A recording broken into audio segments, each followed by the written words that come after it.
اللہ تبارک و تعالیٰ کا ایک نام ہے الخالق یا خالق۔ اللہ کو ہم خالق مانتے ہیں، اللہ ہمارا خالق ہے، ساری کائنات مخلوق ہے، اللہ ہمارا خالق ہے اور اللہ پیدا کرنے والا ہے، اول تخلیق کرنے والا ہے۔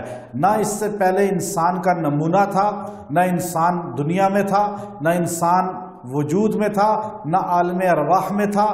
اللہ نے کس طرح انسان کو اول تخلیق کیا، پھر انسان کو مکمل طور الذی خلقک فسواک فعدلک فی ای صورت ما شاء رکبک۔ اللہ کہتے ہیں دیکھو کس طرح میں نے تمہیں تخلیق کیا، تمہاری کس طرح پیدائش ہوئی اور پھر صحیح سالم ہوئی۔ کوئی ایسا نہیں ہے کہ اگر اللہ تعالیٰ بغیر ناک کے، بغیر کان کے، یا اللہ تبارک و تعالیٰ دو آنکھوں کی جگہ ایک آنکھ دے دیتا تو انسان کیا کر سکتا تھا، لیکن اللہ نے صحیح سالم ہر عضو کو اپنی جگہ پہ قائم دائم فرمایا۔ یہ اللہ کی قدرت کا شاہکار ہے، اللہ خالق ہے۔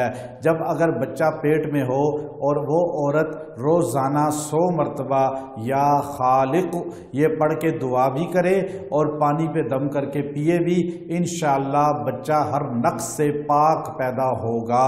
اور اگر کسی انسان کو اپنے جسم میں کوئی کمی محسوس ہو تو اس اسم گرامی کو روزانہ 313 مرتبہ پڑھے اور دعا کرے اور پانی پہ دم کر کے پیے، انشاءاللہ جسمانی وہ کمی ختم ہو جائے گی۔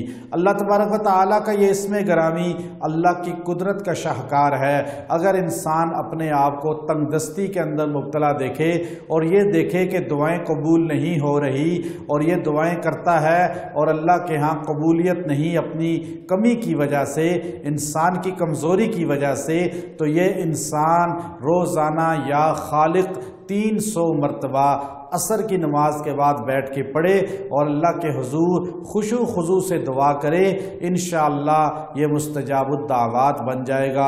اس لیے کہ خالق کی صفت کو پہچاننا کہ میرا پیدا کرنے والا، تخلیق کرنے والا وہ اللہ ہے، اور یا خالق اس تصور کے ساتھ انسان جب کہے گا اور عصر کی نماز کے بعد بیٹھ کے کہے گا تو انشاءاللہ اس کا تعلق اللہ کے ساتھ مضبوط ہو جائے گا اور اللہ رب العزت بھی اس کو اپنی مخلوق میں فوقیت عطا فرمائیں گے۔